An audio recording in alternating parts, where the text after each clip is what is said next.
नमस्कार, बहुत स्वागत है आपका। सावन के महीने में भगवान शिव का अभिषेक करना बहुत ही शुभ फलदायी है और शिव को उनकी प्रिय वस्तु अगर अर्पित कर दें तो समस्त मनोकामनाएं पूर्ण हो जाती है। तो श्रावण के महीने को मनोकामनाओं की पूर्ति करने वाला महीना भी कहा जाता है। अगर हम शास्त्र के माने तो भोलेनाथ को सावन का महीना अति प्रिय है और जो भी भक्त सावन के महीने में पूरे विधि विधान से इनकी पूजा करता है उन पर भोलेनाथ की विशेष कृपा बरसती है। धार्मिक मान्यताओं के अनुसार सावन के महीने में भगवान शिव का अभिषेक करना जीवन के कष्ट को कम करता है। क्योंकि श्रावण के महीने में आप शिव जी को मनाने के लिए बेलपत्र, धतूरा, जल, दूध अर्पित करते होंगे, लेकिन अगर बिल्वपत्र ना मिले तो आप क्या करें? ज्योतिष ये कहता है, शिव पुराण में एक प्रसंग आता है कि अलग अलग अनाज का चढ़ावा जो सुख, सौभाग्य, धन और मनचाहा वरदान देने में सक्षम है, तो उसमें से अरहर का दाल एक है। यहाँ तक कि अरहर के पेड़ के पत्तियों को भी शिवलिंग पर अर्पित किया जाता है। तो अरहर के पत्तों या दाल से शिव जी की पूजा करने से तन मन धन से जुड़े हर सुख आते हैं, दुख दूर हो जाते हैं। बिल्वपत्र या बेलपत्र की जगह अरहर की दाल भगवान शिव पर चढ़ाएं और नमः शिवाय का जप करें तो महादेव शीघ्र प्रसन्न होंगे, आपकी समस्त मनोकामनाएं पूर्ण करेंगे। दूसरा है चना दाल।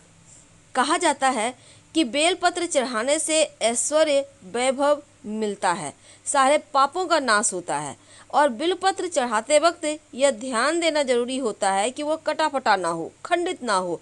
पूजा करने की बजाय आप चना दाल से अगर महादेव की पूजा करें तो चने दाल चढ़ाने से शिव जी होते हैं प्रसन्न। खासकर जो अविवाहित लड़कियां हैं, श्रेष्ठ जीवन साथी का सुख मिलता है। तो जो लड़कियां हैं उनको चना दाल शिवलिंग पर आप बिल्वपत्र के बदले भी चढ़ा सकते हैं। तीसरा है उड़द की दाल। अब देखिए, भगवान शिव को प्रसन्न करने के लिए आप कई तरह का उपाय करते हैं। अब शिव जी तो ठहरे भोले भंडारी, आप उनको छोटी से छोटी चीज़ें भी अर्पित करके मना सकते हैं। तो जीवन में तमाम दुख हो, मुश्किलें हो, शनि की दशा से परेशान हो, तो सावन के महीने में उड़द की दाल शनिवार के दिन या किसी भी सोमवार के दिन सावन के महीने में शिवलिंग पर अर्पित कर दें। क्योंकि शिव जी को शनिदेव अपना गुरु मानते हैं, इसलिए सावन में अगर आप ये उपाय करें तो शिव जी और शनिदेव दोनों की कृपा बरसती है। चावल, अक्षत जिसको कहते हैं, अक्षत अर्पित करने से कलह क्लेशों से मुक्ति मिलती है, मन को शांति मिलती है, लक्ष्मी की कृपा बरसती है, धन आता है।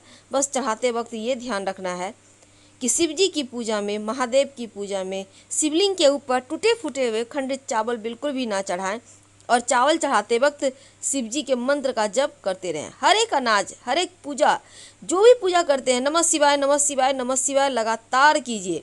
अगर खुद के लिए करते हैं तो पूरे परिवार का कल्याण के लिए पूजा कर रहे हैं तो ओम नमः शिवाय का मंत्र का जप करें। तिल, देखिए, तिल का पूजा पाठ में विशेष महत्व है। सावन के महीने में भगवान शिव को काला तिल अर्पित करने का विधान है। आप चाहें तो जल में तिल मिलाकर भी शिवलिंग का अभिषेक कर सकते हैं।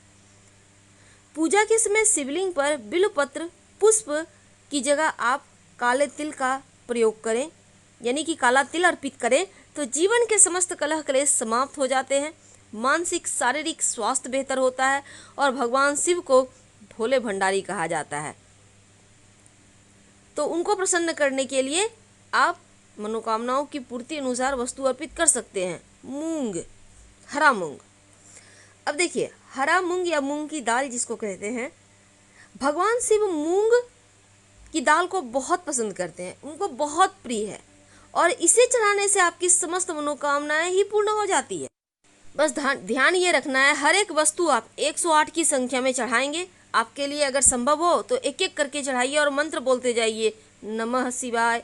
सुख ऐश्वर्य बढ़ेगा, समस्त बाधाएं समाप्त होगी। शिव पुराण कहता है कि शिव जी को मूंग चढ़ाने से किसी विशेष काम या मकसद से जुड़ी विशेष मनोरथ पूर्ण होते हैं। तो 108 दाना आपको अर्पित करना। यानी अपनी मनोकामना के अनुसार जो भी अनाज आप अर्पित करना चाहते हैं वो 108 की संख्या में ही अर्पित करना है। आप चाहें तो घर में ही मंत्र पढ़कर हर एक अनाज को आप किसी पात्र में अर्पित करते जाएं और उसको उठाकर ले जाकर पास के किसी मंदिर में शिव जी के ऊपर अर्पित कर दें, तो उससे भी आपका मनोरथ पूर्ण होने की संभावना बनी रहती है। तो अगर मंदिर में भीड़ है, आप नहीं कर पा रहे तो घर में करके ले जाएं, या आप चाहें तो घर में भी अगर शिवलिंग है तो कर सकते हैं। तो सावन के महीने में नंदी महाराज के कान में ऐसा क्या बोले कि सारी मनोकामना पूर्ण हो जाए और नंदी महाराज आपकी कामना शिव जी तक पहुंचा दें। चलिए जानते हैं विस्तार से।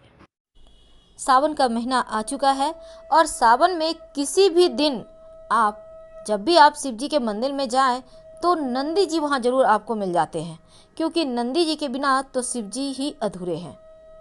अब ऐसे में शिव मंदिरों में आपने देखा होगा भगवान शिव के सामने बैठे रहते हैं उनके वाहन नंदी। अब उनके कान में लोग अपनी मनोकामनाएं बोलते हैं, आपने ऐसा भी देखा होगा। लेकिन कौन से कान में मनोकामना कहनी चाहिए और मनोकामना कहने का सही तरीका क्या है? क्योंकि आप लगभग हर साल सावन आता है, इसके अलावे भी आप जब भी पूजा पाठ करते हैं तो आप नंदी के कान में मनोकामना जरूर कहते हैं, लेकिन वो पूरी क्यों नहीं होती? क्योंकि उसके कुछ नियम है। अगर आप नियम को पालन नहीं करते तो आपकी बातें अधूरी रह जाती है। तो आज हम यही आपसे कहने वाले हैं। देखिए, आपकी जो मनोकामना है उसमें विश्वास होना चाहिए, सबसे पहली बात। और नंदी के कान में कही गई बातें भगवान शिव तक जरूर पहुंचती है और पूरी भी होती है, और ये सच भी है। लेकिन क्या करें, कैसे पहुंचाए?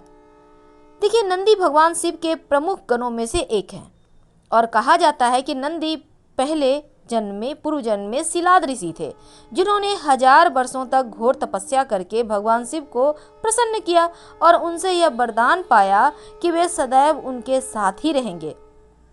शिलाद ऋषि की तपस्या से प्रसन्न होकर भगवान शिव ने उन्हें अपने वाहन के रूप में सदैव अपने साथ रखने का वचन दिया और तभी से वे नंदी के रूप में शिव जी के साथ रहते हैं। शिव पुराण के अनुसार भगवान शिव सदैव तपस्या में लीन रहते हैं। वे बंद आंखों से भी संपूर्ण जगत को देखते हैं, उसका संचालन में सहयोग करते हैं। लेकिन जो नंदी हैं वो चैतन्यता का प्रतीक हैं, जो खुली आंखों और खुले कान से हर बातों का भान रखते हैं, कही और अनकही। पुराणों की माने तो भगवान शिव की तपस्या में किसी प्रकार का विघ्न ना पड़े, इसलिए नंदी चैतन्य अवस्था में उनके तपोस्थल के बाहर तैनात रहते हैं। और जो भी भक्त भगवान शिव के पास अपनी समस्या लेकर आता है, नंदी उन्हें वहीं रोक लेते हैं, किसी बाहरी विघ्न से शिव जी की तपस्या भंग ना हो जाए। इसीलिए भक्त अपनी बात नंदी के कान में कह देते हैं और शिव की तपस्या से जैसे ही शिव जी बाहर आते हैं तो नंदी उन्हें भक्तों की बातें जस की तस सुना देता है।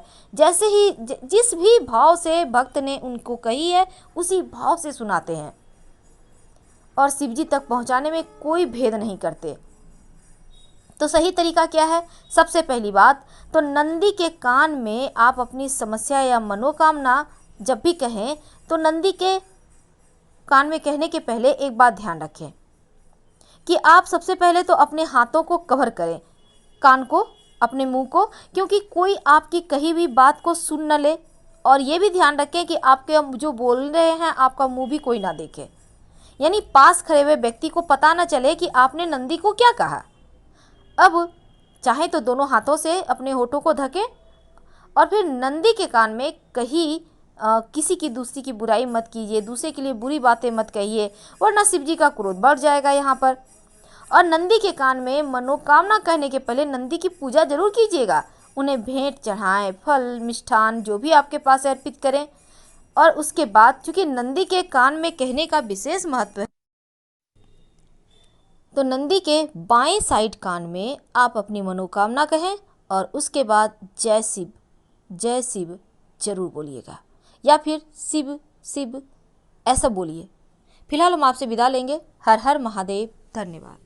जानकारी अच्छी लगे तब लाइक कर सब्सक्राइब करें, अपनों से शेयर करें और कमेंट में हर हर महादेव जरूर लिखें। कि आप बहुत कष्ट है, कर्जा भी बढ़ गया, तकलीफें भी बढ़ गई, बहुत दुख भी बढ़ रहा है, कहीं परिवार सही नहीं चल रहा है तो प्रयास करते रहा करो।